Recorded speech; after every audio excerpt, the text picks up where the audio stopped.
Olá, está entrando no ar o Salto para o Futuro, um programa da TV Escola, canal da Secretaria de Educação à Distância do Ministério da Educação.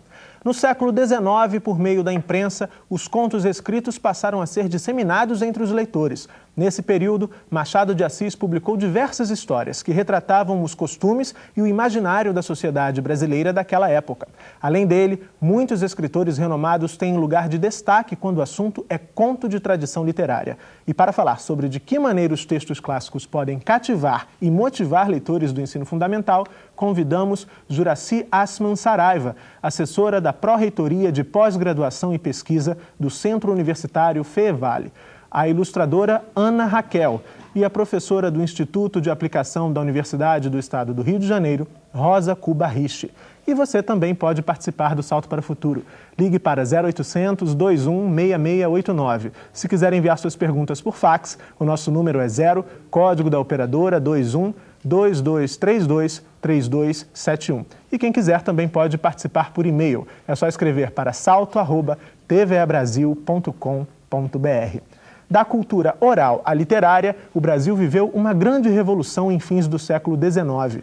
Um nome significativo nesse panorama é, sem dúvida, o de Machado de Assis, que nos deixou, além do legado de sua literatura, um espaço que consagra autores e obras imortais, a Academia Brasileira de Letras. Romancista, teatrólogo, crítico literário, poeta e contista, Machado teve um papel muito importante na literatura brasileira. Os contos da tradição literária brasileira estão intimamente ligados ao desenvolvimento das tecnologias de impressão, que marca o início da era do jornalismo industrial. É quando a imprensa ganha força e torna-se o veículo de uma parte significativa da produção literária.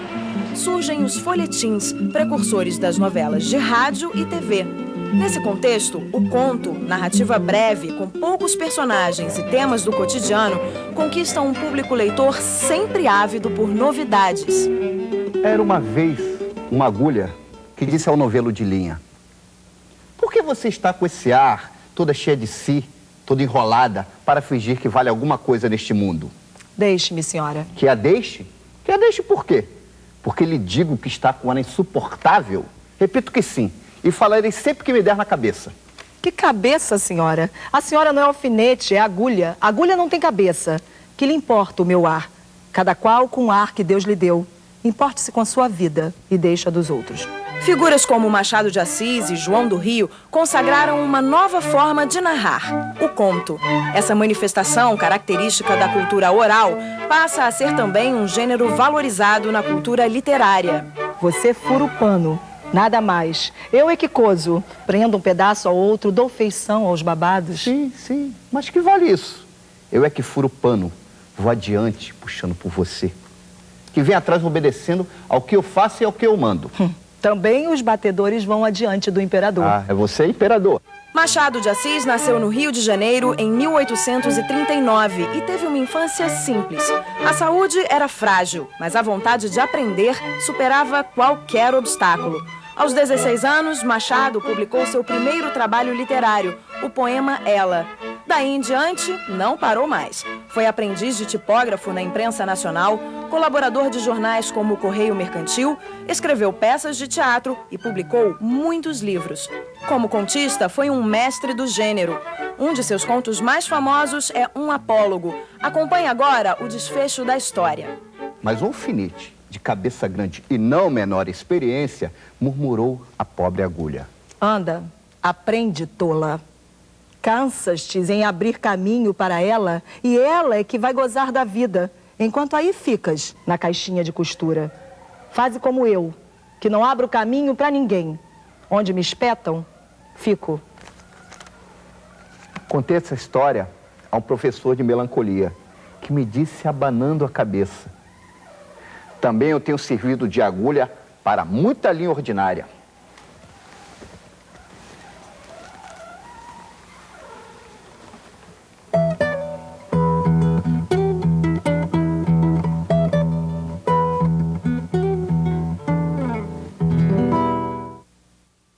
Mais uma vez aí o trabalho do pessoal do grupo O Baú, que conta e canta, os integrantes Silvia Ferraz e Marcelo Peregrino. Começando o Salto para o Futuro de hoje, eu gostaria de agradecer as nossas convidadas pela presença. Ana Raquel, ilustradora de livros para o público infanto-juvenil, realiza oficinas de ilustração e performance. Recentemente lançou Imágicas, o livro de imagens comemorativo de 25 anos de trabalho no Salão do Livro de Belo Horizonte. Também ilustrou o livro Um Apólogo, de Machado de Assis. E aí, Ana, eu quero saber de você quais foram os desafios aí dessa sua parceria com o Machado.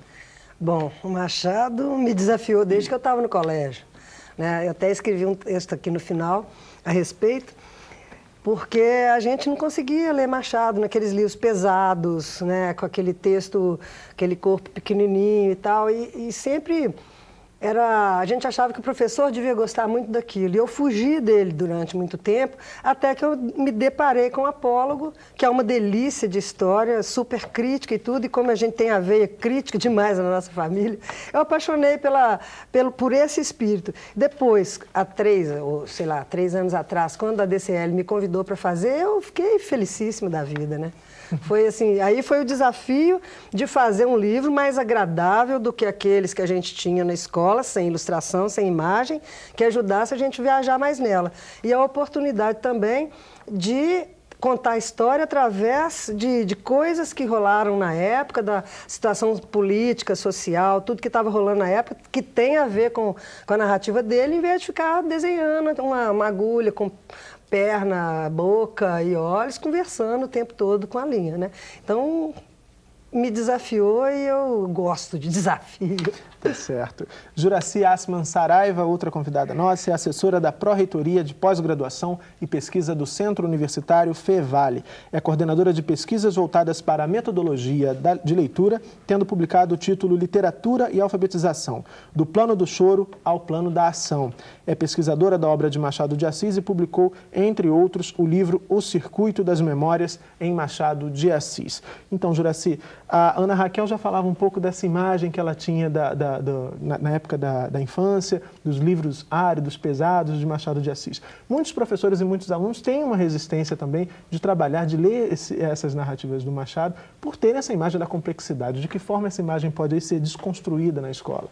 Bem, eu penso que esse é o primeiro desafio do professor, porque um autor não está inscrito apenas nos textos que ele escreveu. Existe também uma conceituação desse autor que circula e que, de alguma forma, interfere na sua recepção. Então, de modo geral, costuma-se dizer que Machado tem uma linguagem muito difícil, que ele é muito chato, que a narrativa dele é muito cerrada, muito complexa. Então, penso que este é o primeiro desafio a que o professor tem que responder. E buscar entre as produções de Machado, e eu diria que particularmente entre os contos, porque nós estamos falando aqui do ensino fundamental, então eu não recomendaria a leitura dos romances, mas sim dos contos. Então eu penso que o professor deve buscar entre esses contos aqueles que podem atender a temas que sejam do interesse dos seus alunos. E a partir desse objetivo, né, dessa interação temática, explorar os textos de uma forma interativa, de modo que ele ajude os alunos a reconstruírem a compreensão desse texto. Penso que este é um caminho, embora também o produto em si seja importante. Tá certo. A gente vai discutir muito esses caminhos no programa de hoje. Rosa Kubarich, professora e coordenadora geral do estágio supervisionado do Colégio de Aplicação da Universidade do Estado do Rio de Janeiro. Também a colaboradora e pesquisadora do Centro de Documentação e Pesquisa da Fundação Nacional do Livro Infantil e Juvenil. E também autora de livros didáticos de leitura e redação. Rosa, aí a gente discutiu um pouco com a Ana e também com a Juraci essa importância de uma roupagem mais leve para esses textos, para esses contos de Machado de Assis e de outros autores consagrados da nossa literatura. O mercado já contempla essa demanda dos professores, essa demanda da sociedade, da escola? Olha, a gente agora está vivendo um momento muito pleno disso, né? Porque essa versão desse conto mais pesado, de uma letra pequena, como ela falou, e esse desafio a que ela se referiu, hoje a gente já tem um pouco mais de instrumentos, de ferramentas para poder trabalhar na nossa sala de aula e, de alguma forma, seduzir um pouco mais, pegando pela embalagem. Por quê? Porque a criança, quando ela pega o livro, ela vê o produto. A gente vive numa sociedade de consumo em que a embalagem é muito importante, do sabão em pó e até o livro. E essas embalagens têm mudado. E isso vem favorecer e vai dar a esse professor uma ferramenta um pouco mais agradável dele trabalhar. Então, muitos contos foram pensados das coletâneas, foram transformados em livros, tal como o Apólogo da Ana Raquel, mas há outros autores, ilustradores, que estão sendo contemplados com a produção nova. E a gente tem assistido, de um tempo para cá, um quantitativo significativo e de boa qualidade. Quer dizer, o texto continua ótimo, maravilhoso, não mudou em nada. O que muda? É a forma de apresentar, é um produto novo. Então, aquele produto novo que vai para a prateleira, ele sempre é sedutor, porque ele tem uma embalagem bonita. E isso já nos facilita muito, né? Tá certo. Temos a primeira participação por telefone. No programa de hoje, quem fala com a gente é a Andréia, do Tocantins. Tudo bom, Andréia? Tudo. Boa noite. Falo do teleposto do Colégio Pedro Xavier Teixeira, em Nova Rosalândia. O Boletim do Salto cita que os indivíduos não se cansam de narrar, de ouvir, de vivenciar narrativas. Também concordamos com isso. No entanto, quando nós, professores, incentivamos e mediamos esse trabalho, ou seja, que nossos alunos coloquem isso por escrito, barramos em várias dificuldades de leitura, de interpretação e até mesmo falta de interesse. Como iniciar trabalhos envolvendo os contos literários nesse ambiente? Boa noite, obrigada. Obrigado, Andréia, pela sua participação aqui no Salto para o Futuro. Juraci, então, a Andréia desenhou aí um cenário de dificuldades que o professor muitas vezes encontra na sala de aula. De que forma elas podem ser superadas para se propor esse tipo de trabalho? Bem, a Andréia tem toda a razão, porque não é fácil simplesmente chegar a conquistar o aluno como leitor, porque a literatura ela tem uma séria concorrência com outras linguagens. Quando eu digo uma séria concorrência, eu não acho que ela seja ruim, essa concorrência, mas é difícil para o professor transformar essas outras linguagens num colaborador para o seu trabalho. Então, isso que a Andréia diz é voz geral. Há uma dificuldade de fazer com que os alunos, de fato, se interessem. Mas penso que a escola deve preparar também esse aluno para que ele venha a ter esse interesse pelos contos da tradição literária através de um trabalho que parta do fácil e do divertido para o difícil e mais refinado e nem por isso menos divertido. Então, eu vejo que a escola deveria desenvolver um programa de leitura que fosse orientado para um plano pedagógico mais geral. De modo que, ao chegarem na sexta, sétima, oitava série, os alunos estivessem preparados para fazer a leitura de textos mais complexos. Então, eu coloco isso como a primeira dificuldade e não vou me estender muito em relação a essa questão, mas eu gostaria de dizer que, além dessa, o professor deve desenvolver métodos que provoquem o interesse do aluno pela leitura. Métodos que estão, inclusive, descritos no seu texto do boletim. De fato. Tá certo. Temos mais uma participação no programa de hoje. Agora é a vez da Maria José, do Maranhão. Tudo bem, Maria José? Tudo bem. Sou Maria José Barreto, do Teleposto de Bacabal, Maranhão. E a pergunta é das cursistas do Teleposto da TV Escola. Como podemos trabalhar os contos literários como forma motivadora de cativar e formar leitores, usando a interdisciplinaridade a fim de motivar não só os alunos, mas os professores também? Boa noite e obrigada.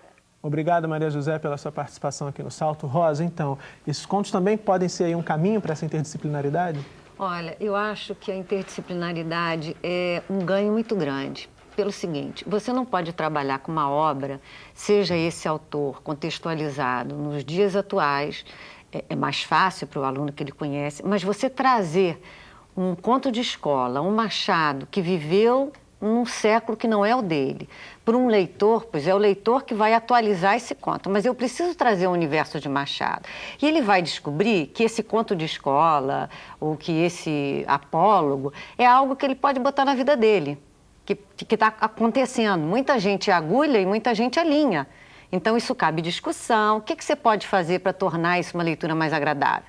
como que uma pessoa que viveu no século XIX, com aquele contexto, naquela época, onde era a capital, quem é que vivia ali, quem foi o Machado, ou de repente um outro autor qualquer que você queira, o Lima Barreto ou Monteiro Lobato, que foram de períodos diferentes, né? Monteiro Lobato mais adiantado, né, em termos de época.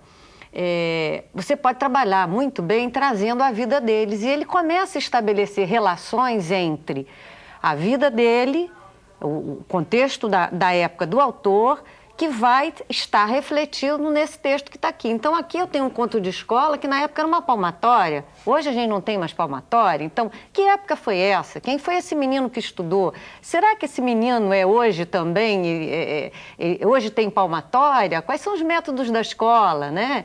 Como é que eu lido com isso? Eu acho que você consegue, assim, trabalhar a história, trabalhar a geografia da época, trabalhar a própria língua portuguesa, e isso servir de aporte, né, para que ela possa fazer um trabalho interdisciplinar, integrado, e a criança aproveitar mais, o leitor aproveitar mais. Agora nós vamos ouvir a participação da Rose, do Rio de Janeiro. Olá, Rose. Olá, boa noite a todos. Eu sou Rose, orientadora de aprendizagem do Teleposto de Paraíba do Sul. Estamos aqui com um grupo de professoras da rede municipal de ensino e a pergunta é a seguinte: a aquisição do prazer de ler pode ser prejudicada pelo professor que propõe um texto inadequado para a faixa etária dos alunos? Obrigada. Obrigado, Rose, pela sua participação. Um abraço a todas as professoras da Rede Municipal de Paraíba do Sul que estão ligadinhas no Salto para o Futuro. Ana Raquel, então, ela fala do prazer de ler, a questão da faixa etária, um texto inadequado para esses alunos, como isso pode afetar essa conquista do prazer de ler. Gostaria que você abordasse isso também. E falando também da questão das ilustrações, eu acho que está muito ligada essa abordagem, esse visual diferente dos livros, né? Então, o professor... Eu tenho observado, em oficinas que eu tenho feito por aí, em ProLer, em outros lugares, o professor ele cresceu, deixou de ser criança, ficou adulto e costuma passar batido pelas ilustrações em geral. Por quê? As pessoas não têm tempo de ficar olhando nuvem, enxergando castelo e bichinho nas nuvens, no dia a dia não dá muito tempo. Então eu tenho observado que o professor passa por cima da ilustração até por falta de tempo mesmo, né? de perceber isso. E ele esquece que essa como é que fala? Essa viagem da ilustração, que no meu caso eu procuro trabalhar nas entrelinhas, eu procuro não contar uma história linear, né? Então, na hora que o professor pega um livro desse tipo, que é um texto antigo, que é um texto dessa toda maneira que a gente está falando aqui, e que poderia ser pesado. E se ele observar a viagem da ilustração, como ela está costurando, como vocês falaram, você pode trabalhar história, geografia e várias coisas em cima. Então, o professor, se ele se apoia nesse produto novo que é o livro, com imagem, com toda uma roupagem que é mais próxima, né, da criança de hoje, ele vai fazer uma viagem maravilhosa ali e vai levar os alunos dele. Vai despertar esse prazer de ler. Vai despertar o prazer de ler, certo, através da imagem. Um conto do escritor Machado de Assis foi o ponto de partida para uma atividade numa escola no Rio de Janeiro. É o que você confere depois do intervalo. Até já!